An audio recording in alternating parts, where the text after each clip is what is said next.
Hey, what's going on, guys? It's Turin here with another Warhammer Total War online commentary. In this particular battle, I'm going to be playing the Empire, led by the mighty FRANZ on Deathclaw. So he is ready for action. He's pretty pissed off about being neglected for most of my Empire games, and he is back in action, guys. So I'm facing off against a Vampire Count's opponent, so it's going to be a grim and grave matchup, hopefully. I have a front line of Flagellants. I actually like these guys in this matchup because the Vampire Counts, one of their strengths is a lot of their units cause fear and those type of things, and these guys hold up pretty well against the spooky, scary front line of the Vampire Counts. They're high damage stats, relatively speaking, 36 weapon strength, 43 melee attack, and on the well, that's for the Tattersouls, and for standard Flagellants a little lower, but they hold up pretty well against Cryptors, actually, in the low armored units that the Vampire Counts usually bring. And it's very common for Vampire Counts players to bring Skeleton Warriors and those type of things, and these guys just absolutely cut through those units very quickly. In the second line, I have the Great Swords, so these guys will be dealing with more of the heavy threats like the Stearnsman, Graveguard, all those type of things. I also have a Warrior Priest. I don't bring his self-buff abilities, but I do have the 22% damage resistance buff, as well as the Bombardment.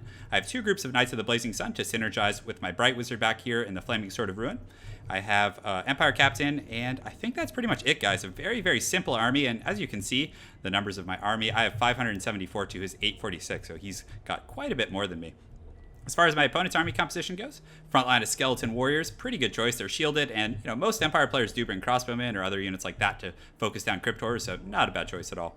Graveguard back here, and of course he has the Stearnsman. He has Vlad von Karstein, definitely my favorite of the new Vampire Lords, just an absolute monster. Master of Beguilement, and having access to the lore of vampires is also quite strong. He has a Mortis Engine, Cryptors to get through my Greatswords, which is very, very good. He has a White King here, and he also has some Blood Knights and some Fellbats. So that's pretty much it, guys, and let's get right into the action. Hopefully this will be a good one for you guys. So I'm just advancing my forces right now. Flagellants are actually pretty quick, but I am pacing them with the Greatswords, so they're going to be limited to 28 move speed. But my opponent is advancing as well. Neither of us have any real harass. It's just going to kind of be a straight fisticuffs battle, and hopefully it will pan out for me. Something else to mention, I did get two of Karl's augmentations, the two weapons that he has access to, so hopefully I can burst down some big targets. But more often than not, I find they don't work out that well. Anyways, so I'm just going to try and posture up here on the hill, because I want to try and get these Blood Knights and bait them into combat, because with the Flaming Sword of Ruin as well as Karl, now Karl can't heal like the General of the Empire, but he does have the Duelist, he is a Duelist essentially with his combat stats, and he also has armor piercing, so against enemy Lords and enemy Cav, like Blood Knights who have 110 armor, he will just shred through them. So right now our main forces are engaging in the front line, and you can see the Skeletons and the Flagellants are going to go fisticuffs, which is a good matchup for me. And on that same note, we are getting ready to engage over here. So I do use the Flaming Sword of Ruin. Right as you engage, you want to use that, and you can see the Knights of the Blazing Sun are going to collide. FRANZ on Deathclaw are going to get in here, and hopefully it will be a good engagement for me. Granted, his guys do have anti-large and do substantial damage. He is heavily outnumbered. Two groups of Knights of the Blazing Sun plus FRANZ and an Empire Captain are just absolutely going to wreck these guys. So you can see they're taking massive losses and will be crumbling shortly. So in the front line, it's going a little bit better for my opponent. You can see his Cryptors are in here, and mixed in with the Stearnsmen, they're really putting a beat down on my Flagellants in the front line, and he did use Curse of Years to lower their melee attack, so that's pretty good, but it's not as bad as it, actually I thought it was initially. The Flagellants are doing a pretty good job and are starting to whittle through these Cryptors here in the front line, but it's definitely going to take time. And the poison is very, very good against Greatswords. Any strong elite group of units is going to be substantially affected by that. My opponent also has his Mortis Engine over here, and this is definitely a nice spot for my opponent. He didn't really have any great targets for the Fellbats, so he just assigned them to my low armor, low defense troop, which will be the most cost-effective situation for them. And at the same time, this Mortis Engine is doing pretty good work. But I did win the cavalry engagement over here and got a nice rear charge with the Knights of the Blazing Sun here. And I also got FRANZ engaged on this Mortis Engine here, which is going to be pretty good. It has low armor, so the armor piercing isn't going to come into effect as much, but it's going pretty well. If we'll go ahead and take a quick look here. You can see the Mortis Engine's already crumbling. I did activate the Reichland Runefang, giving him additional splash attack as well as combat stats across the board, so he was able to do quite a bit of burst there. And you can see that Vlad von Karstein is now engaged, which is not good for me, and it looks like he's going to use a Gaze of Nagash, I believe, and a Master of Beguilement. So if you do bring Karl's enhancements, you want to split them out. So then I activated Gal Miraz here to give him weapon damage as well as armor piercing, and I'm really trying to finish that Mortis Engine, but it's holding on for dear life.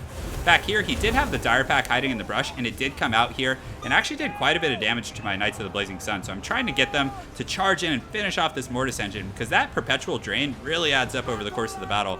And still, it's holding the line with Vlad von Karstein here defending it. him and Karl are kind of locked in this duel here, but Vlad is just such a monster. He's so hard to kill, but thankfully the Mortis engine is finally crumbling, and you know, the battle it's a pretty even, guys. If you take a look at the power bar, 280 to 227, and he still has quite a few elite troops like Grave Guards and Cryptors, and a lot of my infantry. The Greatswords are starting to get whittled down. I pretty much lost everything over here, but that Empire Captain does swoop in and destroy that Mortis engine, which is going to be a huge boon for me. So it's looking a little bit better now. Karl Franz is starting to take some damage, and unfortunately, unlike the Empire Captain, he does not have the capabilities of healing, but he is doing a pretty good job working on Vlad von Karstein here, and again, he does have that armor-piercing stat, while Vlad von Karstein does not. So the Knights of the Blazing Sun are continuing to cycle charge the best they can, but my opponent is actually doing a pretty good job debuffing their combat stats right as they come in with the Curse of Years. Normally I'm not a fan of that spell, but debuffing the melee attack is, you know, it seems to be working out pretty well for him. And Vlad is pretty low, but again, I'm just trying to target him with Karl, but as you can see, Karl is being hit by Cryptors, all types of different things here, and it's getting really, really scary here. And essentially, you know, it came down to it. Whoever, you know, got each other's Lord here first was most likely going to take this game away, but you know, the Cryptors on here, they poisoned him, so I was trying to pull him out, but I actually couldn't. Very tough situation.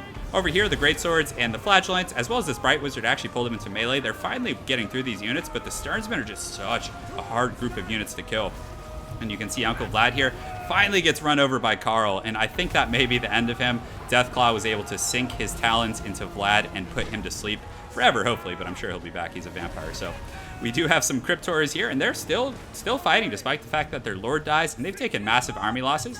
And you can see he's done a pretty good job whittling down my cav here, and they're continuing to charge in and pressure, but every time they come in, they essentially get driven out. They just get routed, and you can see they're already shaken. Continuing to use my buffs from the Bright Wizard to really try and push the tips of this battle. And you can see Karl Franz over here is actually extremely low. He is at, you know, about, what, 7 to 10% of his HP? And every time I land him, my opponent just sicks his Cryptors on them. And Cryptors are very good at pushing through enemy troops and getting on them, so I have to pull Karl Franz out and allow these Greatswords, and I think there's a few Flagellants remaining. Yeah, there's 9 here, and I think the Tattersouls are completely decimated. At the same time, this Warrior Priest is continuing to fight for Sigmar, fight for his Emperor over there, and he is in a rough shape here fighting this White King. But his bombardment ability is actually making a bit of a difference here. The Empire Captain is continuing to fight and is doing a pretty good job, and I am attempting to land Karl Franz every chance I get because he is most certainly a scary, scary combatant. But if I lose Karl, this battle could just go the other way, and all my units could rout off because he still has the Sternsmen and a few other units here, but finally, I was able to get through his forces, and you can see everything I have is low. The Empire Captain, Karl Franz, is at like 1%, and that was a very, very close battle. I did get a pretty good initial engagement on his cav. I did get the initiative with the 2 Knights of the Blazing Sun and the Flaming Sword of Ruin on those Blood Knights, which was really solid, but he definitely outdid me in the infantry engagement. Those Sternsmen and Graveguard in conjunction with the Skeleton Warriors, and just having Vlad there the whole time, it really tipped the tides. And though the Mortis engine only looks like it got 4 kills, it did a lot of drain on my units here. As far as my infantry goes, the Greatswords did pretty good, Flagellants, but he just had more density in the front line, and of course having Vlad with that aura of grandeur, although leadership wasn't that much of an issue, it added up. The Cryptors were good. He was very mobile with them. He pressured Karl, and you can see Karl was really low. And if it had gone slightly differently when Vlad and Karl were dueling, I very well could have lost that game. So really well played to my opponent, Karchiar. Karchiar? I'm trying to figure out how to say that one. But anyways, good game. Look forward to seeing you again on ladder, and hope you guys enjoyed the return of Karl Franz. Have an excellent night, and take care.